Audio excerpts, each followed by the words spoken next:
Commissioner Tumulty. Here. Commissioner Miller. Here. Vice Mayor Williams. Works. Here. Commissioner Willis. Mayor Malik. Present. Thank you. Nice to see everything working, air conditioning, all that stuff. We have a proclamation here for claiming the week of September 17th through September 23rd as Constitution Week. And I'm pleased to have, we have our representative, Julie Adamson. She's the regent for the Cape Canaveral chapter of the National Society of the Daughters of the American Revolution. Please tell Bob I said hello. And bear with me.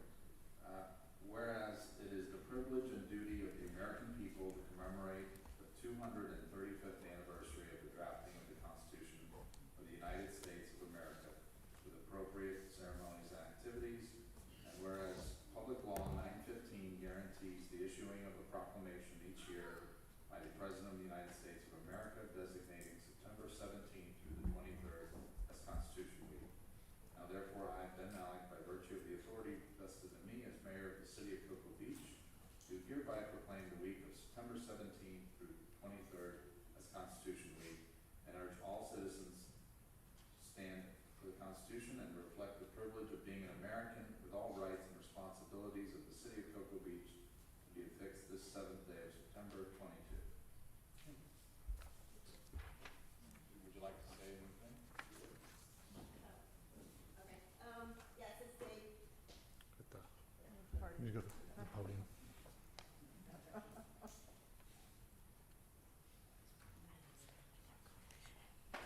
Thank you very much. We're the Daughters of the American Revolution, and we are going to be actually at 4 o'clock. It's a national thing where be ringing of the bells. So at 4 o'clock, we're going to be on a 520 and A1A ringing bells, probably a period clothing, and just letting people know and make aware that was the day that our Constitution was signed. So thank you very much for allowing me to have this time. Thank you. Thank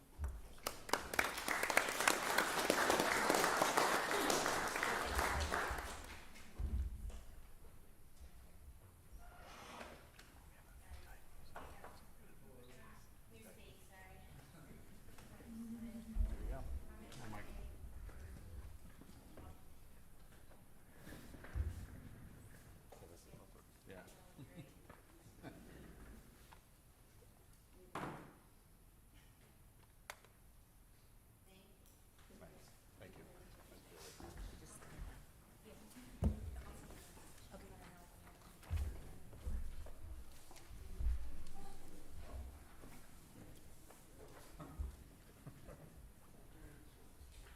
And this is probably the safest room in Cocoa Beach right now. So we have public safety ceremonial activities, presentation of life-saving award to officers David Ortiz and Corporal Nick Ingersoll regarding actions on June 28, 2022 that prevented an apparent suicide attempting Lori Wilson Park. And public safety personnel regarding actions on July 2nd, 2022 that saved an unresponsive driver of a vehicle at the intersection of State Road A1A and 520. And then we've got swearing in, well, new police officer Javier Miranda Carreras, and if I mispronounce your name, I'm sorry. I think I got it. All right. And Chief, take it away. Mayor, Commission, Scott Rosenfeld, Police Chief. So we have 3 presentations. For the sake of brevity, I've really condensed the verbiage so we can zip through this, and there's a lot of people here, and probably half the room will leave in about 10 minutes. So From the state was like, they have no interest in the budget. Believe me, most of the people here don't. The third presentation is our first ever swearing at a commission meeting, and I appreciate the opportunity to do that. I've always wanted to do it, but it should be done in the public eye. So, a momentous day. So first up, David Ortiz, Detective David Ortiz, and Corporal Nick Ingersoll. You can come up. I think the camera's back here, so I'm going to stand this way and I'll face.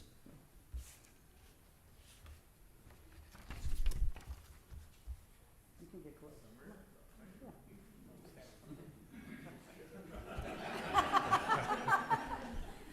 We can't, nothing is taken seriously, believe me. Okay, so early Tuesday morning, June 28th at about 3 o'clock in the morning, Cocoa Beach Police Detective David Ortiz was conducting a property check of Lori Wilson Park, which is closed to the public during the overnight hours, when he noticed a vehicle in the parking lot.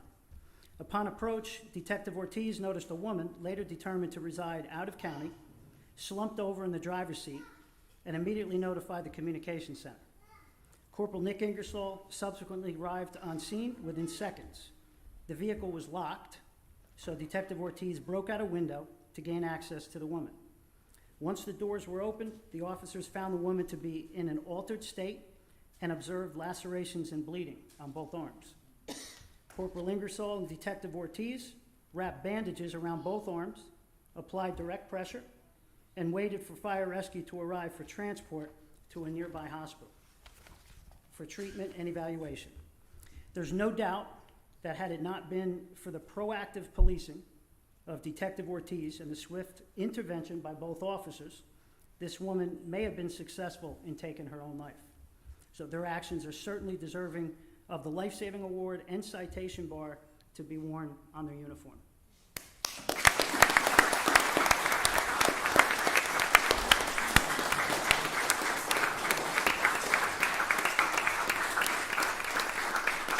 So all of our personnel will be issued the life-saving certificate, a memo that goes into their personnel file, and the citation bar for their uniform.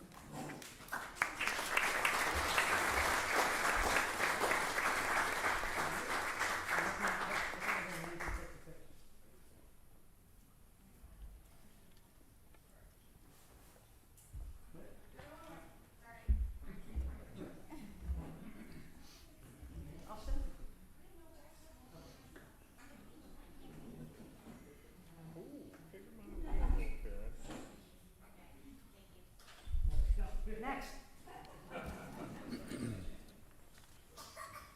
So, Police Officer Amelia Rosa and Christy Bynum. And this one has two dispatchers, Stacy Mook and Steve Macca.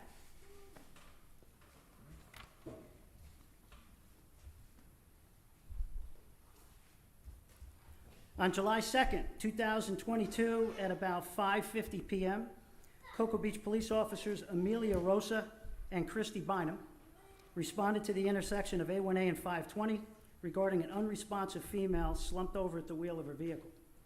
Officers Rosa and Bynum determined that the woman had no pulse and was not breathing. Officers removed her from the vehicle, and Officer Rosa began resuscitation efforts until regaining a pulse.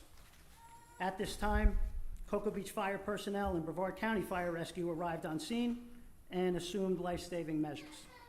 The woman was subsequently stabilized and transported to a nearby hospital for further medical attention. And thanks to the actions of our first response personnel, to include our dispatchers in the 911 center, that's Communication Shift Lead Steve Macco and Telecommunication Officer Stacy Mook, the patient made a full recovery. And she was actually on Facebook the next day thanking us for our involvement in saving her life. So their efforts as well are certainly worthy of the Life-Saving Award and Citation Bar to wear on their uniform.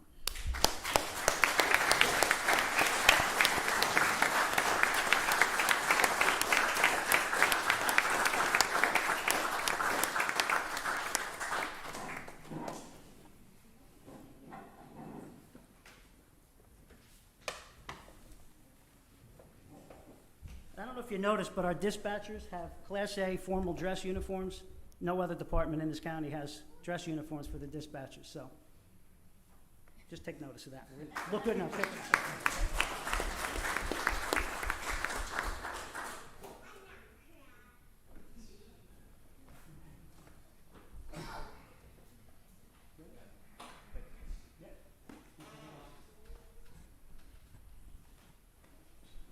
So Chief, the other thing to notice is you are lenient enough to allow our officers in the heat of the summer to wear shorts and short sleeves when they're on patrol.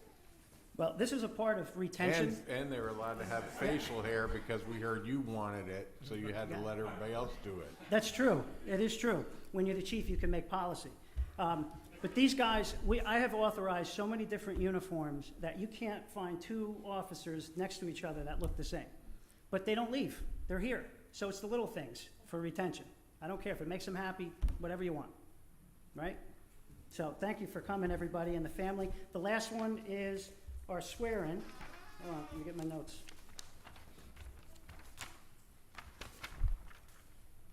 Okay, so our first police officer swearing during a commission meeting.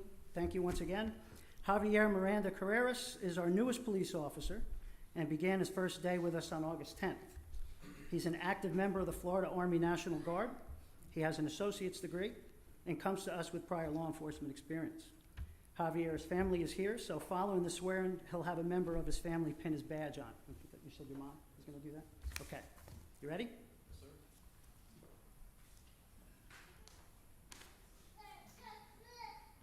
On my honor, On my honor, I will never betray my badge, I will never betray my badge, my integrity, my integrity, my character, my character, or the public trust. or the public trust. I will always I will always have the courage have the courage to hold myself to hold myself and fellow officers and fellow officers accountable accountable for our actions. for our actions.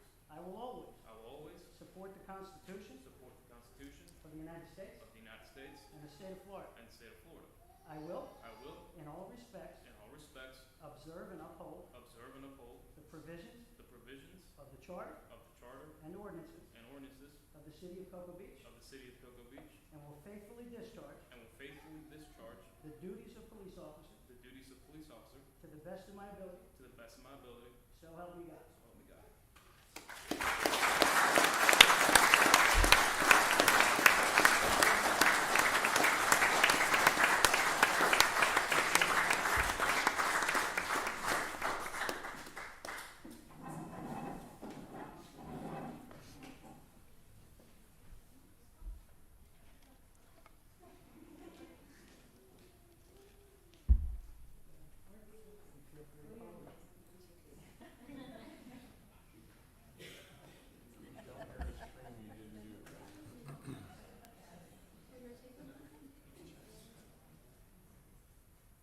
Just poke the top of it. and he'll get the rest of it. You got it?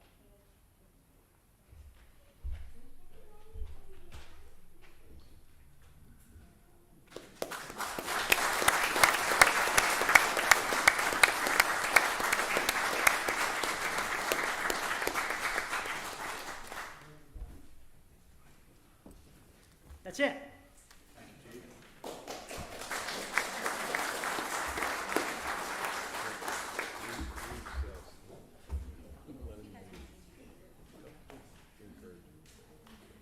All right, I need a motion for the agenda, please. I move to approve the agenda as written. Second. We have a motion and a second. All in favor? Aye. Aye. Carries 4-0. Public comments on any items not on the agenda. We have one. Ms. Scott? Good evening. I'm not usually involved in things that have to do with school-age children anymore, since all my kids and grandkids are all grown.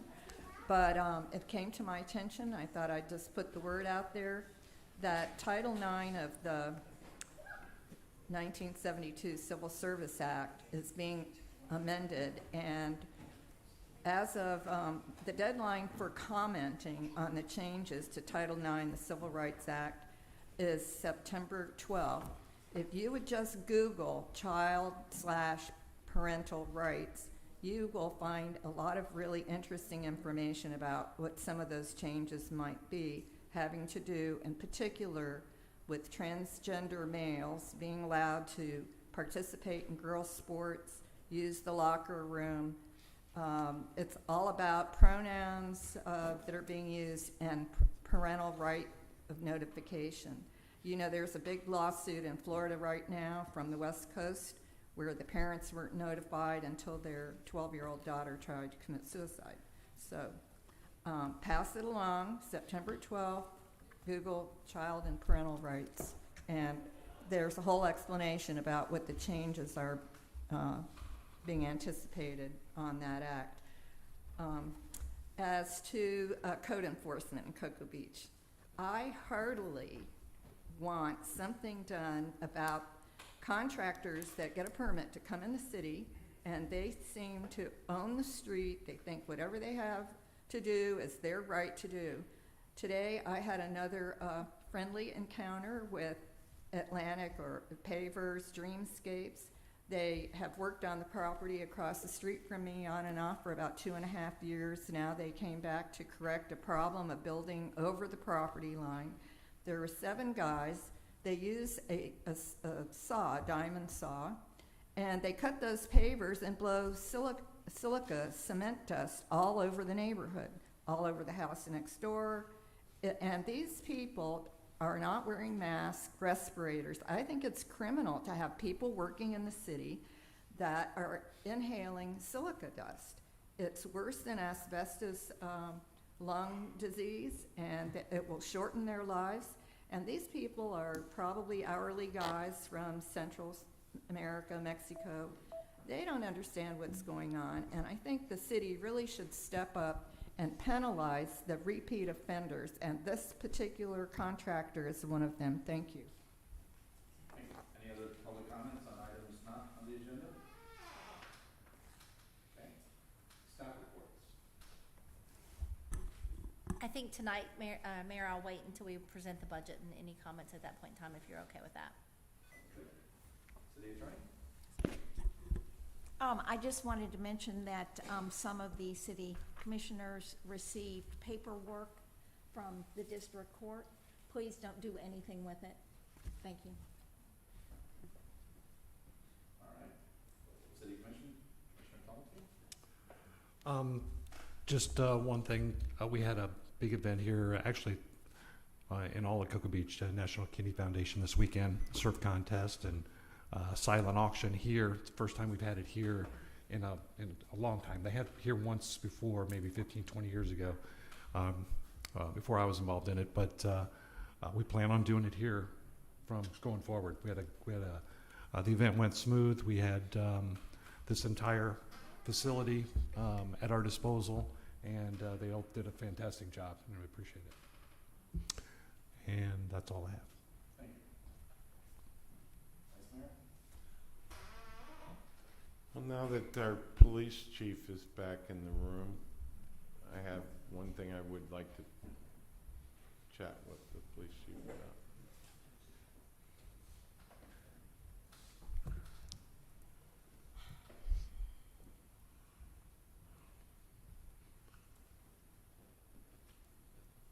It's been brought to my attention that, you know, we did the big mod up at 520 and A1A intersection, and we got rid of the suicide lanes so that when the walk light turned white, you didn't have to cross the suicide lane where all the people were turning right. And so we eliminated that. But if you would have somebody check it out, if you're on the northwest side of that intersection where the beach wave is, and you wait for the white light to go to the south, and the white light comes out, there's no red turn arrow, and people just keep flying through that turn lane because they actually have that right-hand turn lane. Coming from which direction? If you're, the way the traffic flows, you got 2 lanes going straight at 520, and 1 lane is a right-hand turn lane still, okay? But if you push a button to do the pedestrian crossing, you get the white light. You see, some people could see the white light and think they're safe to cross, but that traffic is still turning right, and there's no red turn arrow to tell those people that they can't turn right during that period of the pedestrian crossing. Okay, okay, we'll look into it and we'll discuss that with our FDOT contacts. Right, it just, you know, there's potential for, you know, problems there in the future. I mean, we went through a lot of effort, and yeah, I was there, Space Coast Transportation Planning Organization rep, when we redid that intersection, but that particular piece is missing. So I would like to see that addressed before somebody just sees the white walk light and steps out in front of a car that's turning right Sure, to understood. go west on We'll follow 520 off of A1A. Okay. It's pretty easy to figure it out. Go there, push a button, you can see what happens. Okay. Okay. That's all I have, Mayor. Thank you. Commissioner Miller? Nothing. And I'll wait till we get into the budget, so. City Attorney, would you read the item? H1? Yes, this is item H, budget hearing one, approve the tentative millage rate of 5.9544 mils for fiscal year 2023.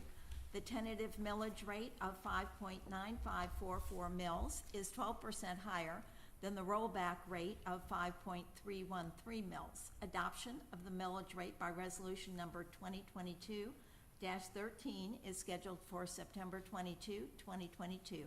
Representatives, Robin Hayes, City Manager, Patricia Draycott, Chief Financial Officer. Recommendation approved. I move to approve the tentative millage rate of 5.9544. Second. Mayor, at this time, we would like to ask the CFO to come up and speak.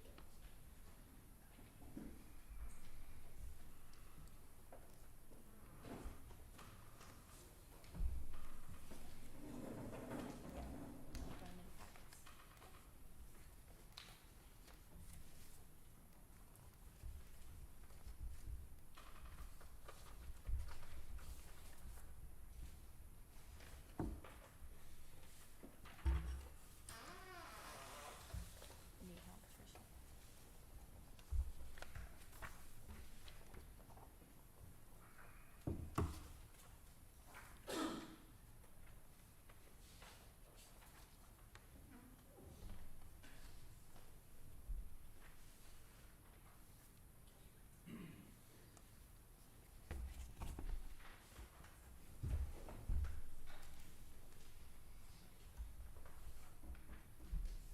And Mayor, I'd just like to make a point to our citizens at home that might be watching.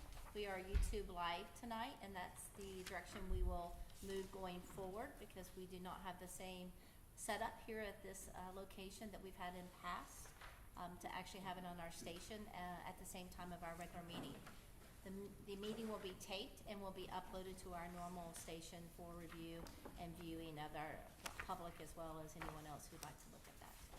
But we are on YouTube tonight.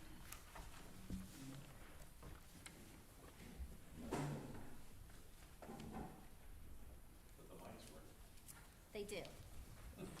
Better. much better. And there's no right. roads. Good evening, Commissioners. Patricia Draycott, CFO, City of Cocoa Beach.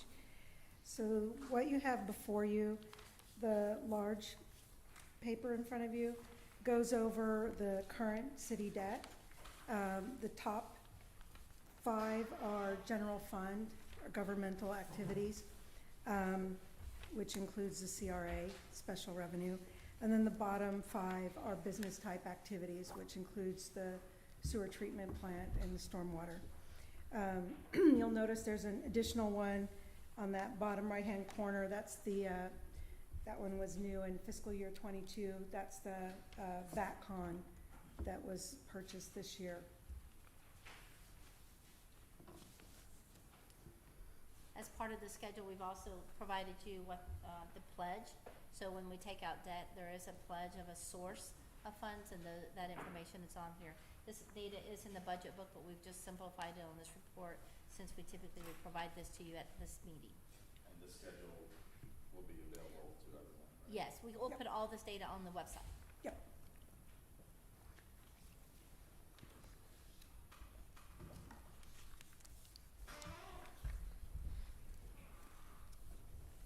The page that looks like this is a summarization of the general fund budget, which shows the sources and uses of funds.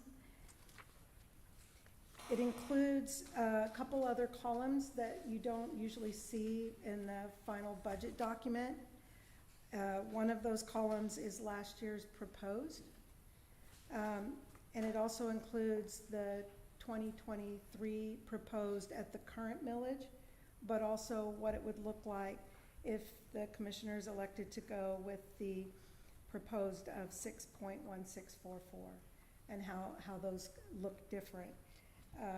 What we've identified regarding that is the addition of new public safety positions.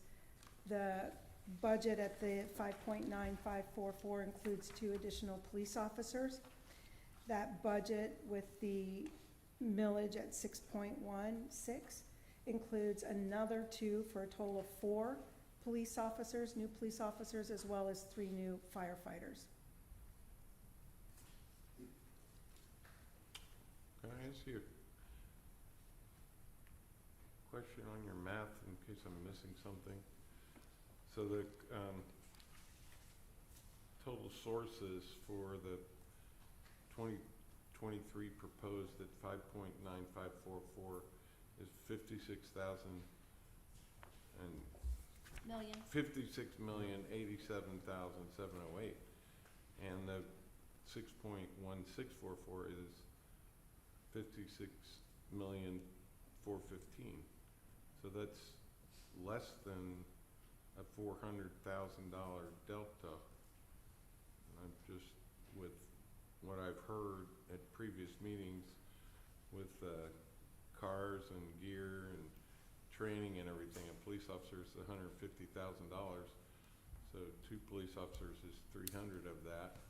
And I don't understand how we're going to get 2 more firefighters to fit in there. So Yep. I kind of question the math. Yep. So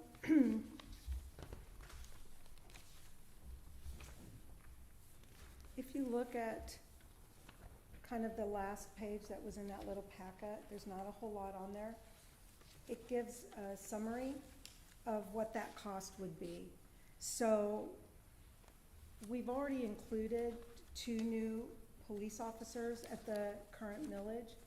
So what we're looking at by going with the higher millage rate is an additional 2 for a total of 4. So that increased millage is what it will cover, is the 3 firefighters and 2 additional police officers. And that cost is broken down on here. What does it look like? So the first column shows the wages and benefits for hiring that officer. And the second column shows the gear and equipment that goes with onboarding a new public safety position. And then it gives the total cost. We also calculated what that looks like to you in terms of a mill. How much of a millage increase does it cost per employee to bring them on? Well, I question equipment for a police officer at $23,908. I'm sure he needs, all his tactical gear, uniforms, and an outfitted police vehicle, and I don't. It doesn't include the police vehicle in that cost. It's equipment and training both. But we allow all our police officers to have a police vehicle that they can drive home. Yep, so that would that's an be additional, That would be a delta to this, so yes. I'm, But Yes. those funds would be covered by the ARPA funds, which we have not presented to you. So a vehicle can be purchased as a Right. one-time It cost is, out of okay, ARPA. 2 more police officers is good with me at the 5.9544 as the motion has been made. Is there a second? We already had a second. It was Commissioner Miller. Any discussion? Yeah. We need to have some discussion on this, absolutely. Somebody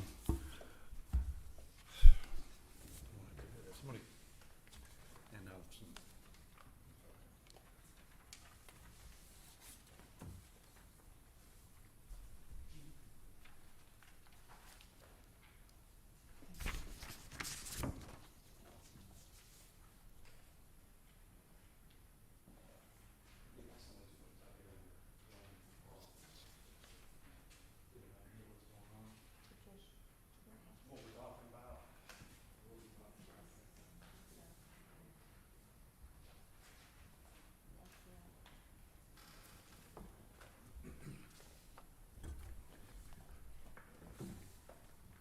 Right, so currently, there's been a motion to set the millage rate at 5.9544, I believe.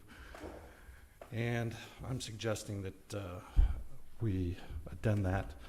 But before that, I'd like to have this more discussion and explain what I have here on this paperwork. I randomly went through Brevard County Property Appraiser website, found, just randomly picked 20 properties. One of the criteria I had was that each property had to be owned by the same family or individual for at least 12 years, their homestead. And I found 20 of them, like I said, randomly. And mine is number 1. I'll let you know that. I took the addresses off this. So back in 2000, I have property taxes from 2012 and 2021. In 2012, I paid $2,583 in taxes.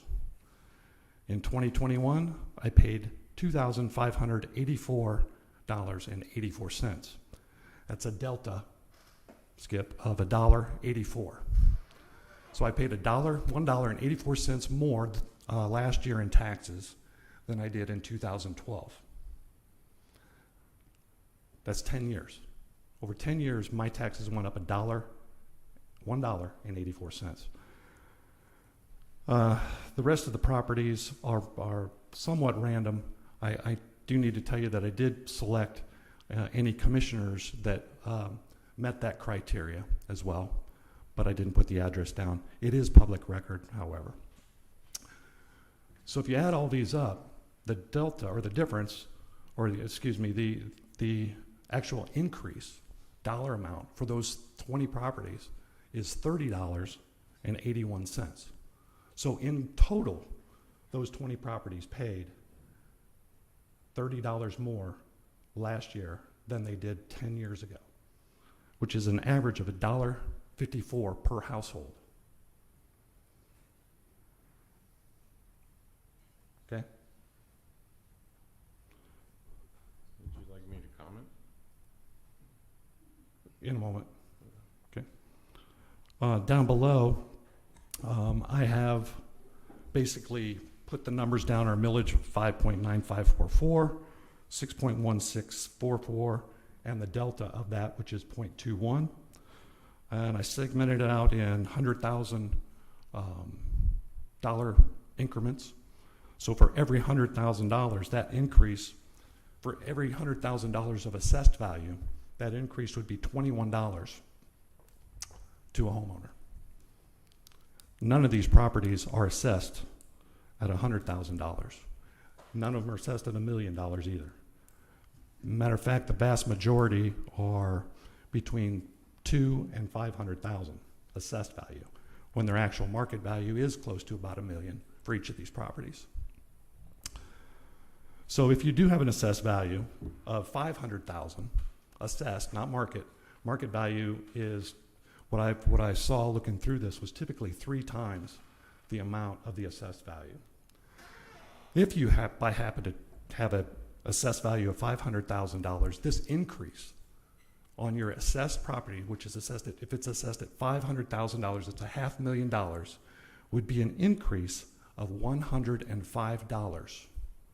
$105 for the year. That's less than $10 a month increase for the proposed millage rate, taking it to 6.1644 rather than leaving it at 5.9544. And that's what I'm proposing. We all have cost of living, but so does the city. And I just believe that we need to adjust the millage to where it should be, where it should have been probably a few years back.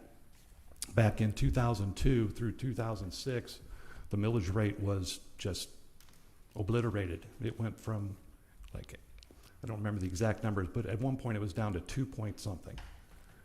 And it was just way too low.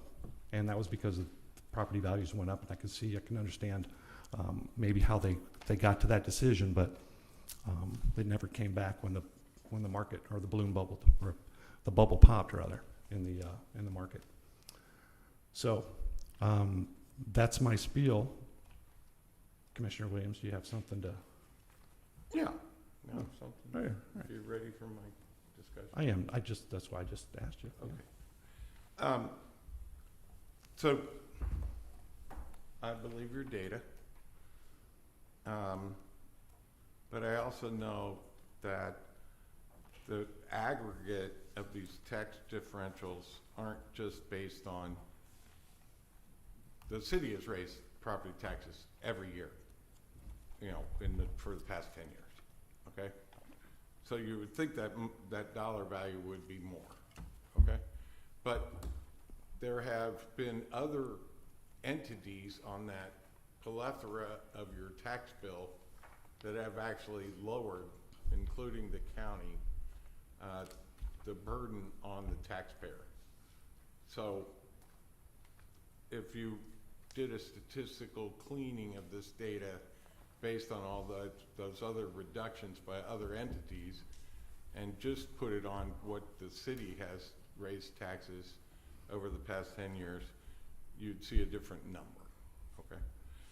So then the other piece of it is, looking just at, as was stated by Commissioner Tumulty, these are just properties that were owned by people for 12 years and homesteaded for 12 years, okay?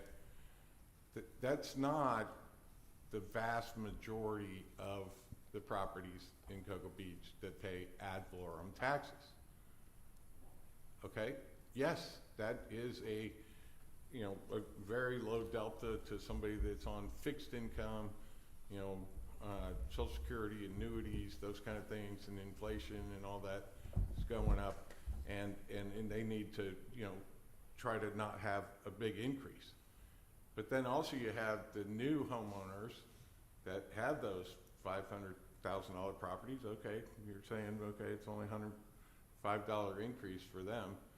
But then you have all the folks that own commercial properties, including rental complexes, that are going to be taxed at the max assessed value, and they're going to potentially, and you would think they would from a business sense, pass that increase on to their tenants in an increase in rent.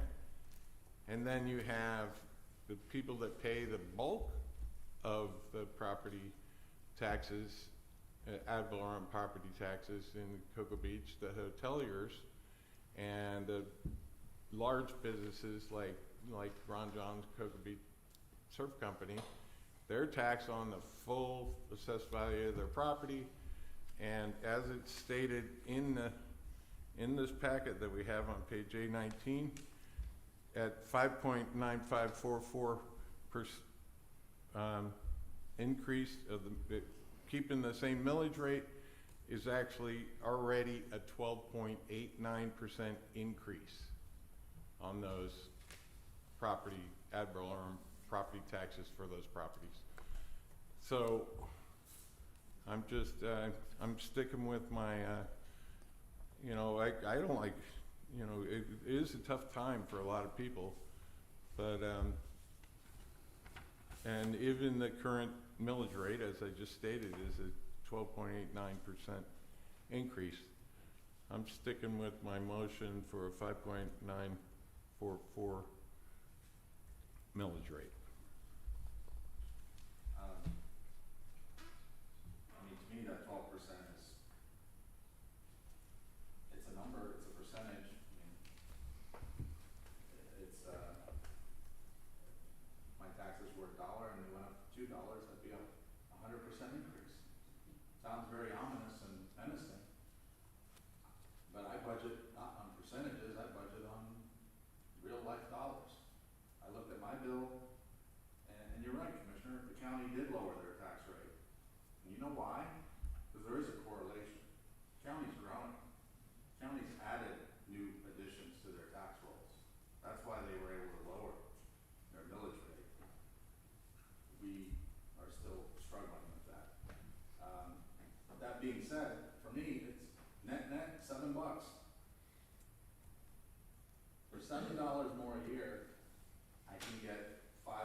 public safety officers. We know we have a shortage. Look at our budget for the past years.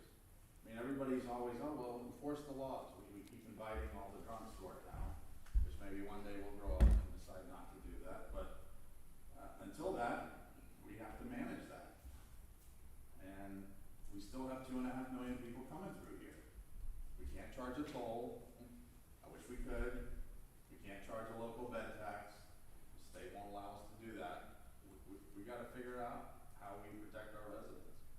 So for me, for $7, I'm in agreement, Tim. Thanks for doing the math, because that's what I was been working on for a while. And the non-homestead folks, their values don't just go sky high. There is a 10% cap on their valuation. Not the 3% we have, but they do have a 10% cap. And really, the new folks, I mean, I have new neighbors next to me. They bought the house 1967. That was purchased for $267 6 years ago. It just sold for $837. It's not on the water. It's 1,500 square feet. It's 1967. Got a pool. $837.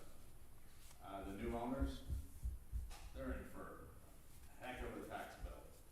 But if you can afford to buy an $837,000 house, you can afford to pay what those taxes are going to be.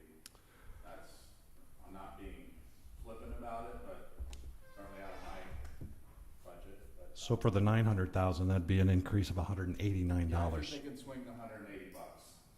Yeah. It comes out to like $14 And again, a month. if you look at our past budgets, we've been running excessive overtime on fire and PD because we run lean. And I'm sure you guys all got the email from our deputy fire chief. We run all of our firefighters at the lowest amount of personnel than any other city. Most cities run 3 to 4 per truck. We run 2. So why do you think we roll out so many vehicles all the time? Because we gotta have 3 or 4 people there in case something happens. So there's wear and tear on that, plus there's an overtime consideration.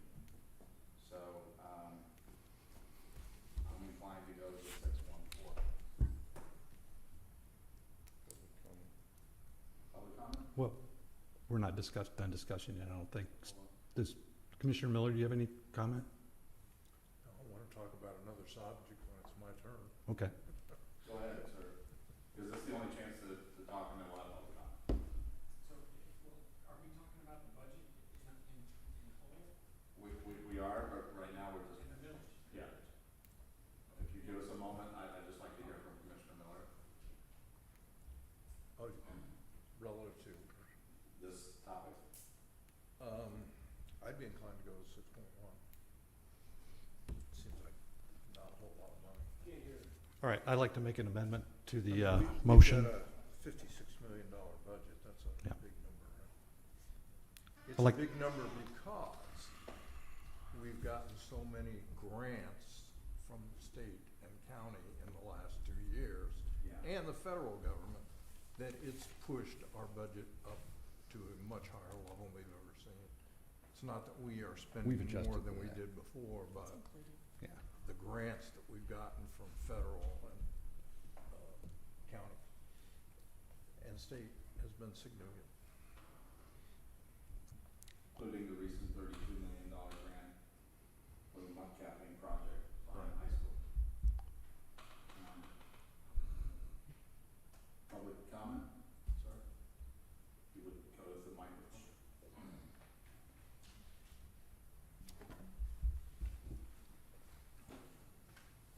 So Scott Hartley, I'm one of those new owners. I'm off of 4th Street South on Westview. You just made a perfect argument, Mr. Mayor, that you cannot tax your way out of this issue because in this budget, it states that we're a developed city. So you're spending more money than you have revenue for. The budget is not overwhelming in in any issue that I've seen, but it's death by 1,000 cuts. So what I mean by that is you've got a debt load of $40 million. Now, I realize that you're moving money around in different accounts, but Speak to that when you're, go ahead. but so my question is, you're very quick to say, let's raise it, what, 12%? Well, that still won't solve your problem. So every year you'll be coming back and raising it 12%. So, yeah, what's the end game here? So, but when I look at what you're talking about in this budget, I don't see where we're going here. You need redevelopment, but you've already shot yourself in the foot with the development of where the police station is. It's brand new building. It's great. It doesn't need to be in that location, but that horse is already out of the barn. But you're going to do this again with City Hall. So I'm not sure that that's the best location for City Hall. But so those are some of the things that I'm a little concerned with as a new citizen of Cocoa Beach. And yeah, I chose Cocoa Beach because I like the small town atmosphere.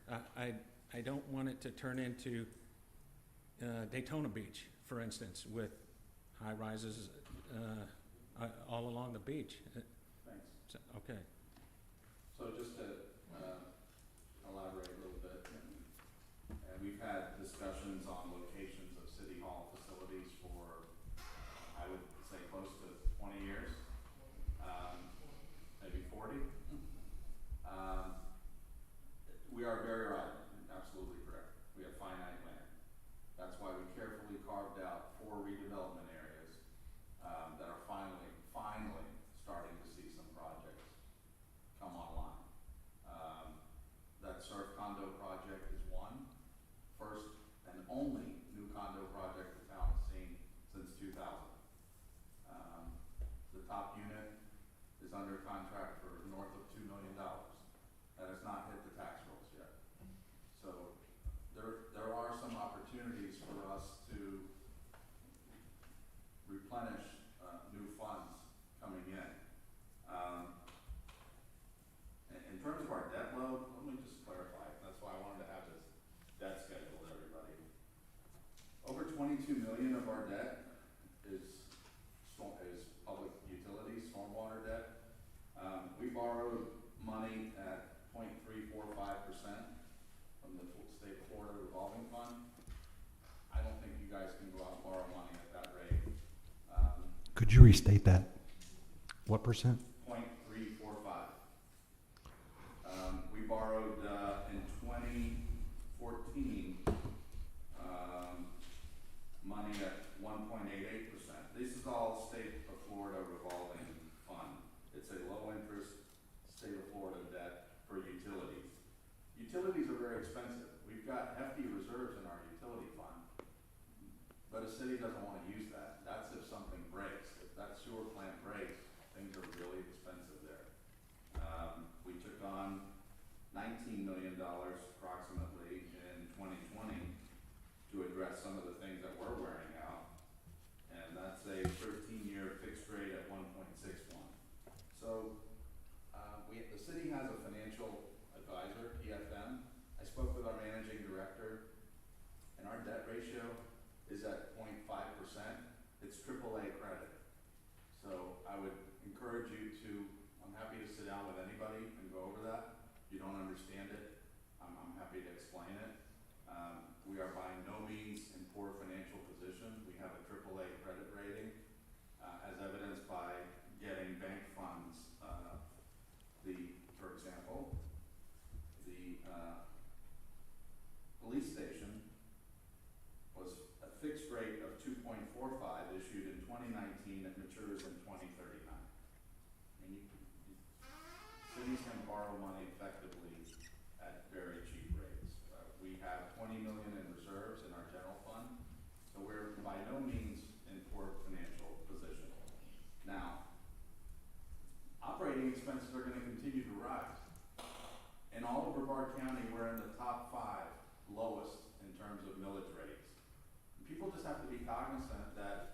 want police, fires, things to work, sewer, it's gonna cost more money. Things cost more money. Every time you go to the grocery store now, things cost more money. It's just a fact of life. I don't like it either, but this minimal increase to homestead property owners is negligible. And you're right, Commissioner Williams, the Vice Mayor, the non-homestead taxpayers are gonna get hit with the bigger burden. That's my comments. We welcome any other comments. Mr. Peavy is first, and Ms. Scott.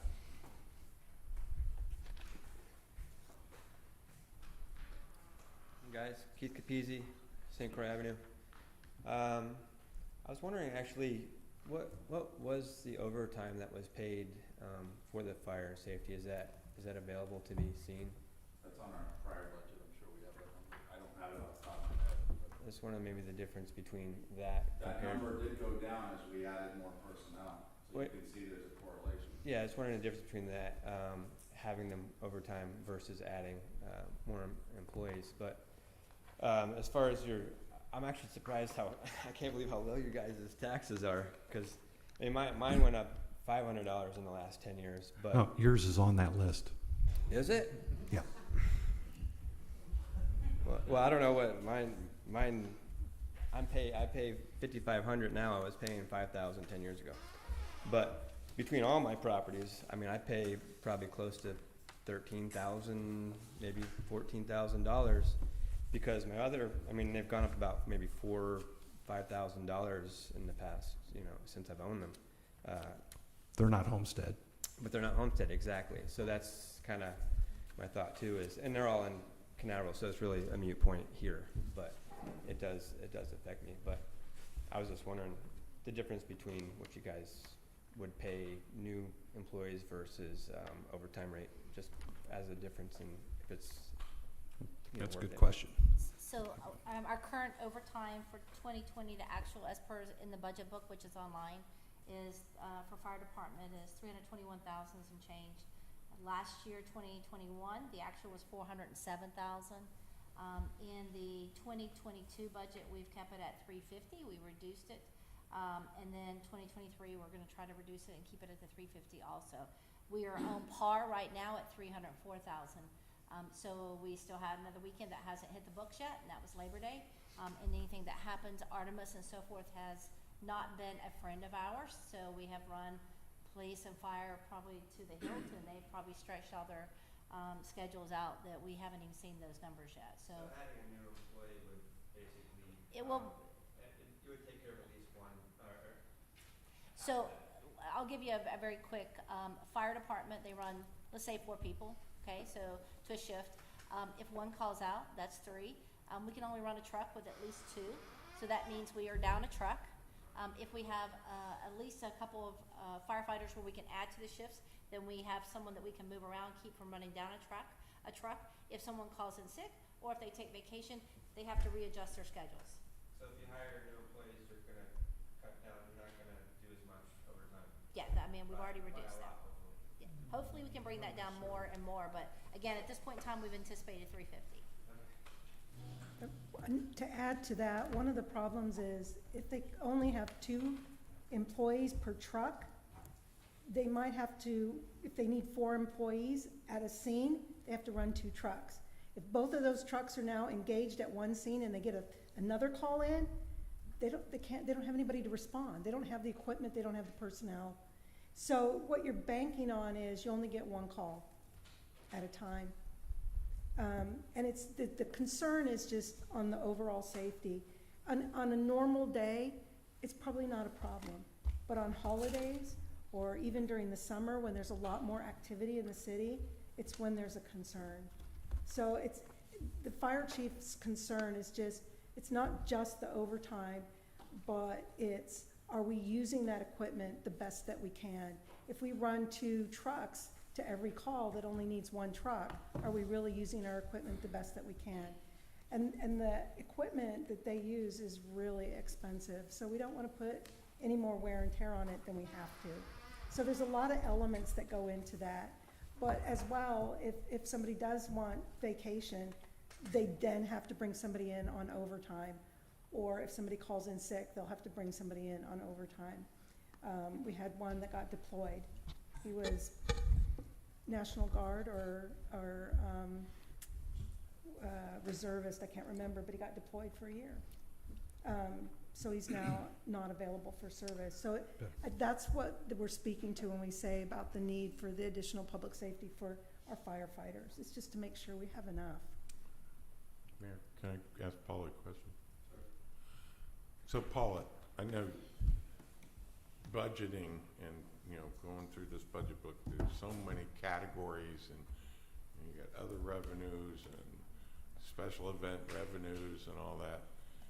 So, you know, I don't know how to segregate the apples and oranges though, because, so you're paying firefighters $350,000 in overtime, but when you have special events, Thunder on the Beach, surf contests, any, you know, the wine thing, anything that takes extra resources, that ends up in the overtime column for the firefighters.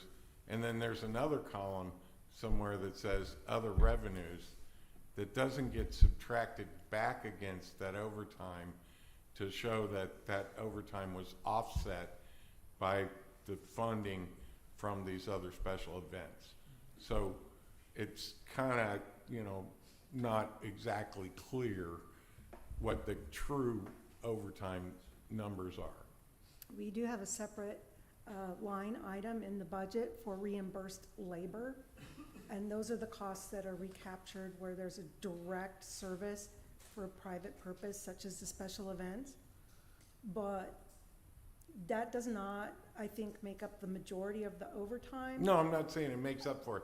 I'm just saying that you paid them this overtime. That's what's in their pay. That's in your payroll numbers. Correct. Okay. Then you had this other revenue that was paid back from these special events, and we're telling out this $350,000 number that might be more like 200 or 250 or 150.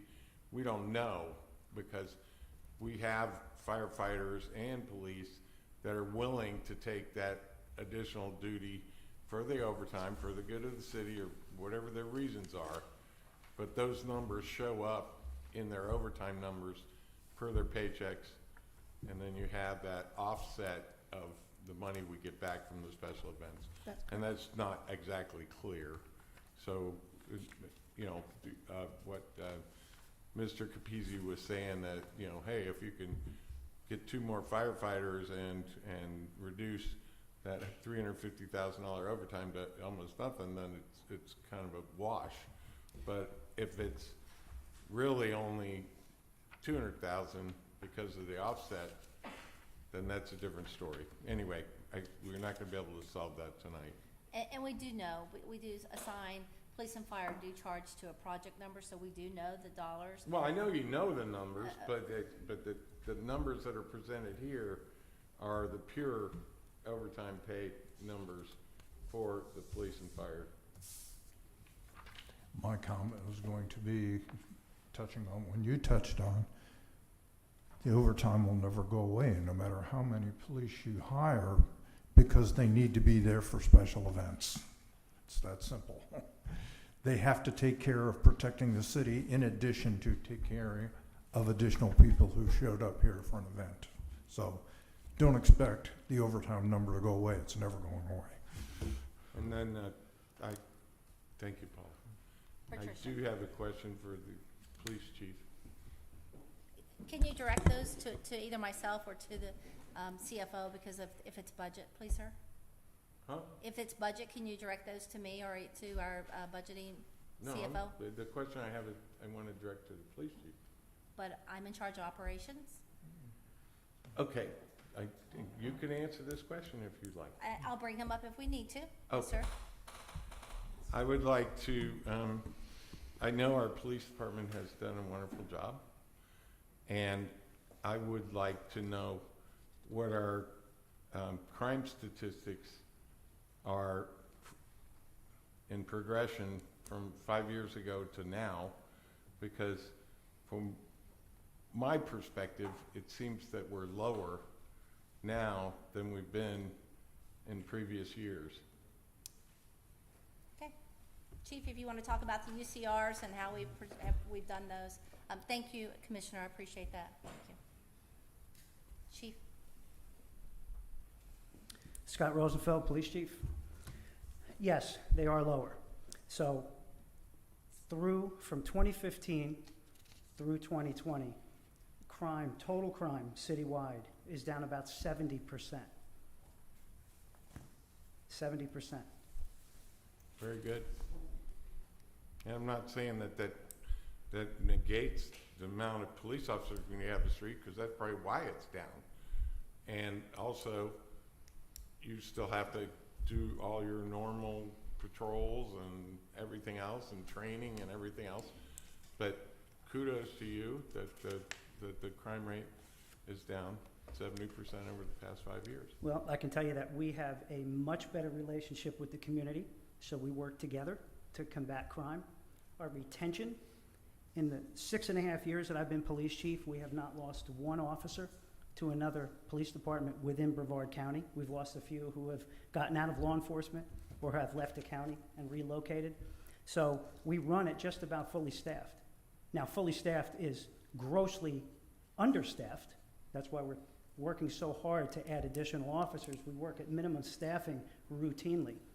So, our overtime budget is about $210,000, and we're just about there. We're going to go over the 210. Now, 40 to 60 of it may be reimbursed labor, but most of the overtime is forced overtime because you're short-staffed. So when you work at minimum staff, and that's one officer or one supervisor and 3 to 4 officers, I can't get anybody on the boat. We're surrounded by water, and I can't get anybody on the boat unless we pay them overtime, or in big, busy days, we force them to come in on the boat, right? We squeeze as much as we could possibly squeeze out of our beach rangers. These are civilian part-time employees that take a verbal beating out on the beach. I don't know why they continue to do this job, where we should have officers out there on patrol. My motor cop, one motor cop, is routinely assigned to a shift and doesn't get the opportunity to run as much traffic enforcement as he should. Downtown patrol, through the spring and summer months, that's mandated overtime every weekend to have somebody downtown. We should have somebody downtown. If I have 5 or 6 officers on the road, I wouldn't have to pay the overtime. That would just be part of their zone. Narcotics. We need to put a better effort into narcotics.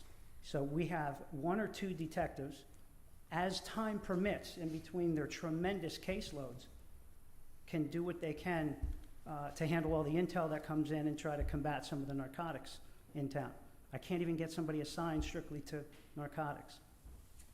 And then just to provide more opportunities for people. So we've put a second canine on. That's 2 canine officers. But you pull them off the shift. They're always training. They supplement shift shortages if they can, but that's 2 cops off the street. They don't count as minimum staffing. So if they're there, they're there. So, I have a whole plan, each additional officer, where we're going to assign them, but the first step is to put them on patrol. That's our priority, is patrol operations. Thank you. Sure, I'll keep going. Hey, Janice. Since we didn't get a copy of any of the paperwork, I did want to ask, what is the total debt that's on your budget there? And if anybody has any idea what the per capita debt is?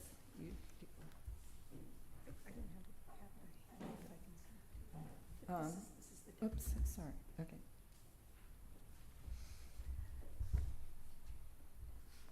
About the 2 million tourists that come here, I'm going to go back to the study that was done. Tourism, we're paying for tourism. Why can't the city explore or find some ways to offset that, or quit inviting them here, quit advertising? I mean, it's a fact of life that the police chief just said he needs more people for special events. Well, why are you holding special events that you have to find the money to pay for? Why isn't the special event paying for itself? I'm glad the city still has a AAA credit rating. It was that way 22 years ago. It's still humming along. Very nice.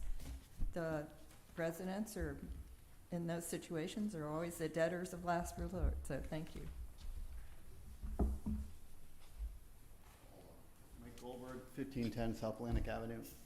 There's no doubt we need more safety in this town. I mean, we need police. This is a silly argument. We need more sources of revenue. I agree with that. We should explore other sources of revenue, but we're talking about a small tax increase here. You know, people can have a little less beers or whatever it takes.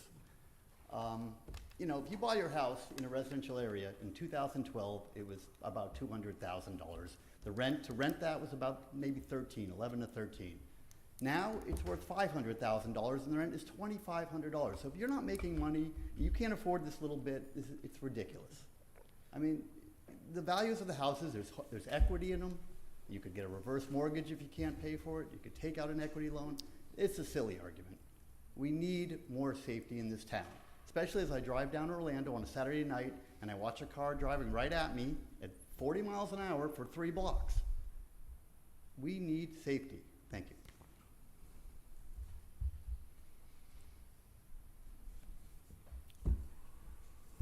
Melissa Byron, Cocoa Beach. I have a question that I think I have the answer to, but I just wanted to ask.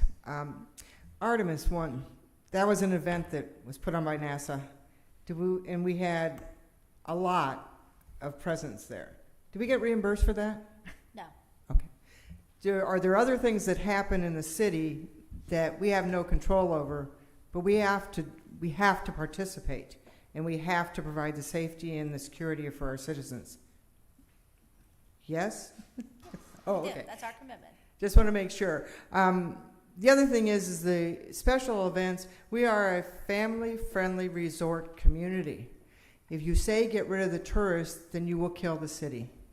We have no other business. What we're trying to do is bring in people that are your mom, your dad, and your 2.5 children who come to enjoy our beach, they come to enjoy our area, and they don't damage it. That's what we're shooting for. Well, if we can't protect our citizens from the other types of tourists that we get, and I don't think I want to call them tourists, I want to call them people that come into our city and abuse it, which is quite a bit. But we have to have firefighters and we have to have police officers to control that element. And thanks to the chief, we're 70% down in crime to control that element. I would like to see more patrols in my neighborhood. I like to see a police officer come down my street. I think that's good for us. I think that's good for the area. The other thing is we're trying to figure out how to get more revenue. Well, short-term vacation rentals, we want to apply more financial responsibilities to people that are doing it. How do you enforce that? We don't have the people to enforce it. So we need to, you can't have it both ways. Do you want to enforce the short-term vacation and get some revenue from it, or do you want to go ahead and let it go the way it is because we don't have the revenue to hire another 1.5 code enforcement officer? So I said at the last one, and I got told, why, what are you doing? You're running for office. How dare you say something like that? Well, yeah, I'm running for office, but I'm running because I want to do what's best for the people of Cocoa Beach. The best for the people of Cocoa Beach is to raise our taxes by a minimum, and it's very minimum. And if you don't homestead, that's because you don't live here. If you lived here, you would homestead. So you got to pay more. You want to enjoy our good stuff? Then you pay more for it. So I'm for going to the 6.14. Thank you. Any other comments? I'd like to address the question you had because it's a real important point in our city. The state obligates us to make the beach open to the general public every day. We have to provide police, we have to provide fire, and we have to clean up their trash, and it comes out of our budget. Nobody reimburses us for any of that. It's our responsibility. Now we get revenues from the hotels and other things, but still our responsibility, and it comes out of this budget.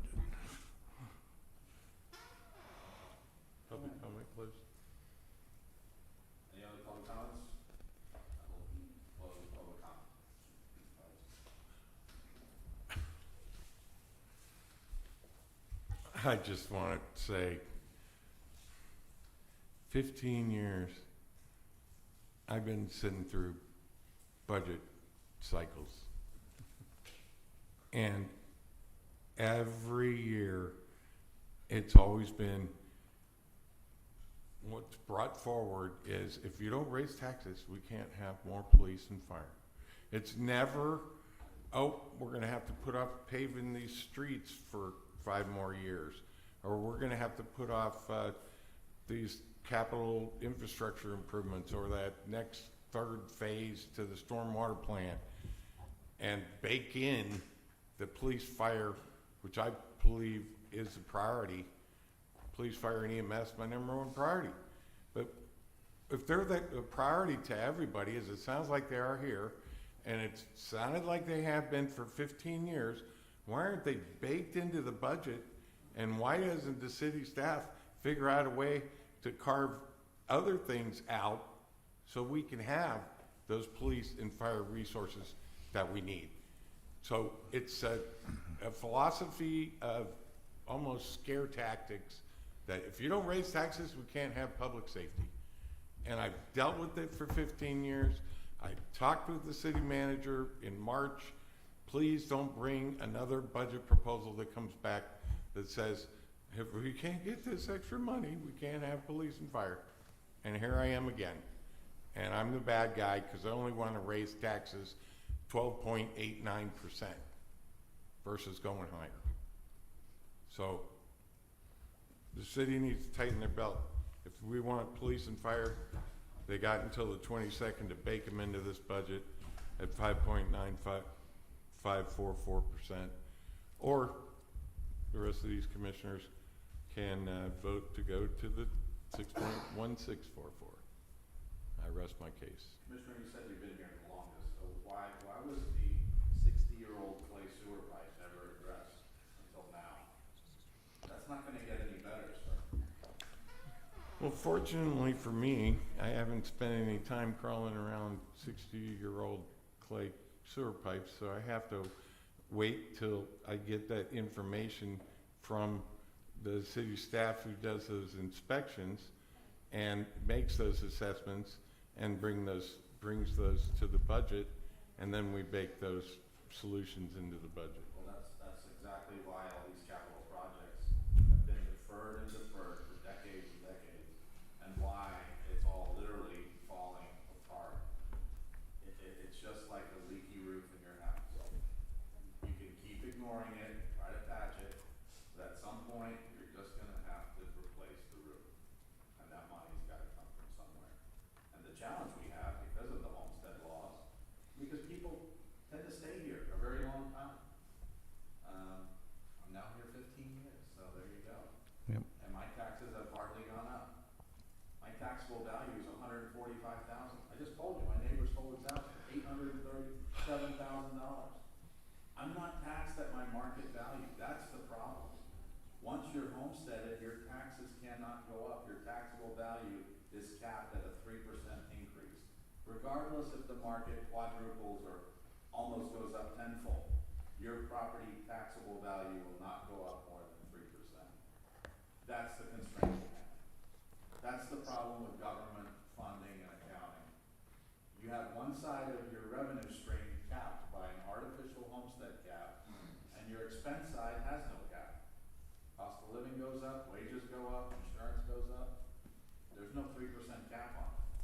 So the county's done it because they have growth. They've added new properties. Just take it right out to Melbourne or Vieira. They're building like mad out there.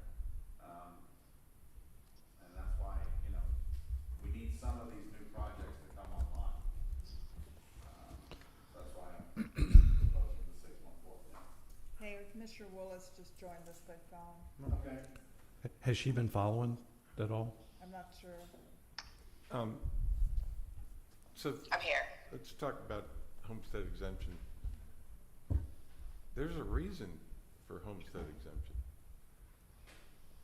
And the reason for homestead exemption is so people that own their homes, that are working toward retirement, that are gonna retire and hopefully have plan their retirement and their funding for their retirement will be able to stay in those homes and pay their bills and live a quality life in those homes.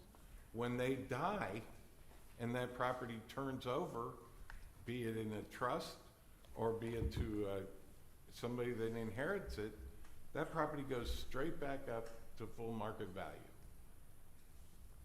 So, I mean, we didn't dream up homestead exemption.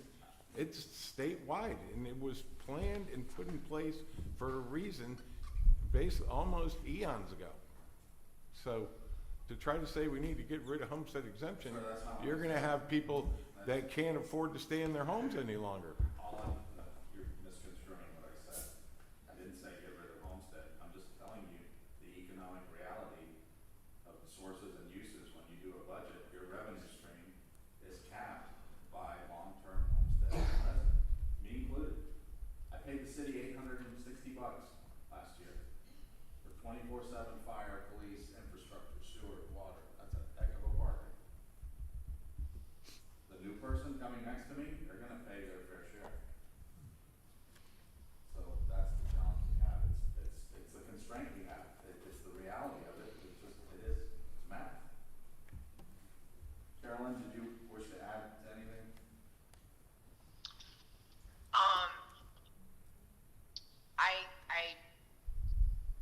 I agree with you, Ben. I really think we should do as much as we can as like we were talking about raising the millage rate last meeting. We have a responsibility to the city, to our citizens, to make a budget that sustains what our city needs to operate on, and plus the amenities that everybody loves. So that's where I stand with that. All right, thank you. So we have a motion. Can I make my point now? Yeah. We don't get together, this is the only time that we have to do it. We're here, so I'd like to discuss it. In fact, somebody asked this question about what our indebtedness is, and I'd like to address that issue. The bulk of our indebtedness, I added it up, Ben, I came up with about $25 million, is public utilities. We're working to keep our sewer system working, to keep the water clean in the Indian River Lagoon. That's the highest priority I've heard from almost every citizen I've talked to in Cocoa Beach. Now, that 25 million, none of that is paid by your property taxes. This is paid through user fees by anybody does it. It does not go against your property taxes. The second bucket, which are things we made capital improvements, which include the fire station, police station, and the fire truck. That adds up to about $15 million of indebtedness. All that goes into our budget is the payments, the debt service on that through the year, and that's really a pretty small number. The third bucket that I'll talk about is the CRA. The CRA went out and budgeted money. The outstanding debt right now is about $4 million on that. I believe this is probably the smartest move we've made since I've been the commissioner, 8 years, because we invested our money in a revenue-producing asset. The debt is paid by the taxes in the CRA that are paid into the TRA fund, and everything we get in terms of revenues off that parking deck, which are substantial, is gravy. It's one of the ways we have to offset that legacy cost of how do we make the beach open. So those are the three buckets. $25 million here, which is paid in the utilities through user fees, about $15 million, which is for capital improvements we've done, and about $4 million left that's with the parking deck. The other thing I'd like to say about the money we spent in the sewer system, we get a lot of grants. Those are usually matching grants. Somebody comes and says, we're going to offer you $3 or $5 million, and we've got to match that. We don't have $3 to $5 million sitting around in our piggy bank. Are we gonna turn down that $3 to $5 million? No, we're not. We go out and borrow the balance so we can make the matching funds. So that's leverage substantially for us, and I think it's a really good move.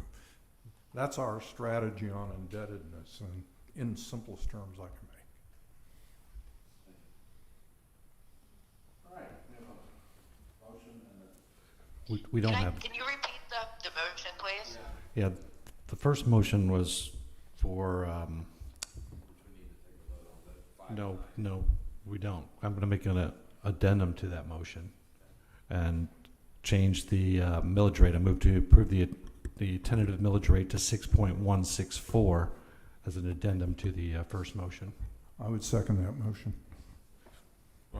Technically, that would be The an addendum is amendment, to change it to not an 6.164, addendum. is that what you said? Is that what I said, addendum? I'm sorry, Okay. amendment. amendment. Thank you, Commissioner. What is Carolyn trying to say? She's just wanting clarification on the motion. So you need to take a So vote the on- amended on motion the is to, amendment. is 6.164, you said, right? Correct. Okay. I'll second that if somebody didn't second it yet. Okay. All in favor of the amended motion? Aye. Aye. Aye. Nay.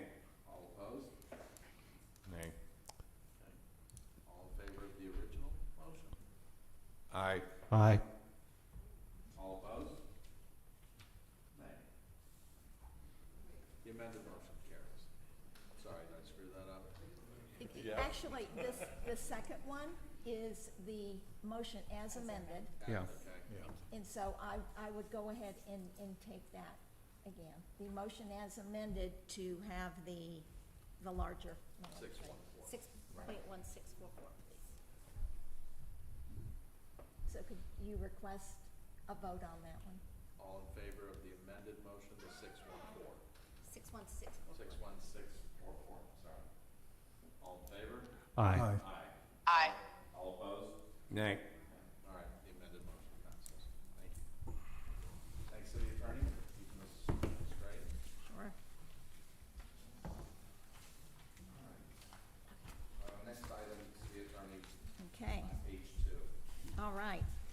Approve the tentative budget, making appropriations for fiscal year 2023. Adoption of the budget by resolution number 2022-14 is scheduled for September 22, 2022. Representatives, Robin Hayes, City Manager, Patricia Draycott, Chief Financial Officer. Recommendation approved.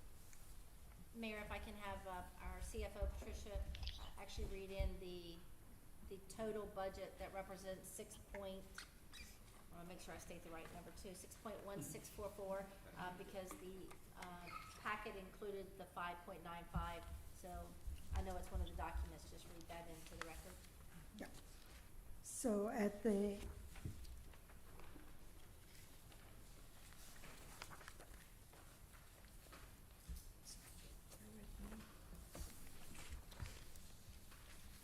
so the total general fund budget at the 6.1644 would be, with the funds forward, 56,415,265. And all funds. Funds.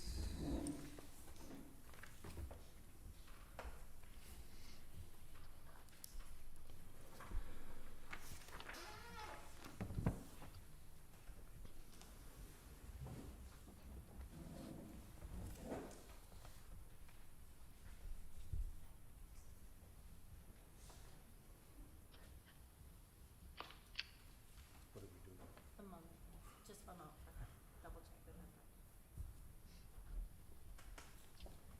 What do we do? I'm waiting. I could tell you what we should do, but just let them figure it out. What'd she do? The all funds. All funds budget. She gave the general fund as all funds.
Total budget for all funds would be $94,202,864.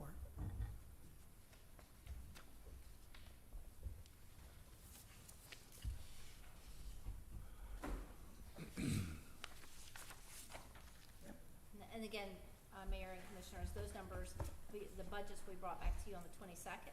We will tweak any adjustments that might need to be. I've met with several of you, and again, we found something here and there we might need to look at. So if we need to adjust those numbers, the budget could change. It could go down a little bit. So that, just for clarity, for the public, that 94 million includes utilities? That's all funds. Everything. Yes, sir. Everything. All right. Total city. Yes, sir. So, Are you looking for a motion? well, technically, we don't need to address item H2 to approve the tentative budget.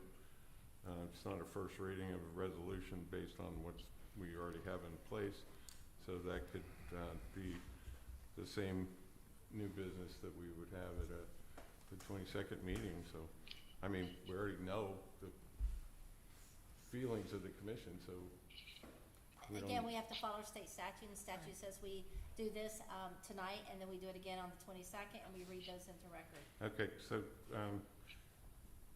either Becky or Lori, how would this item H2 need to be revised to reflect the delta in the millage rate, or can we just approve it as verbatim as written? This is to approve the tentative budget, Right. which is going to be finally approved at the next meeting. So it just needs to be approved. So at verbatim. Okay. Yes. I would make a motion that we approve the budget of 94 million, whatever the rest of that number was, subject to confirmation at our next meeting. Well, why don't you just go with the And it's- verbiage that's there? If you could put the term tentative budget in Yeah, there. rather than a dollar amount.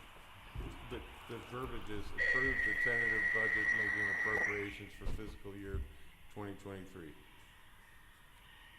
Okay? Is that your motion? I guess. Is there a second? Second. We have a motion and a second. Discussion. All in favor? Aye. Aye. Aye. All opposed?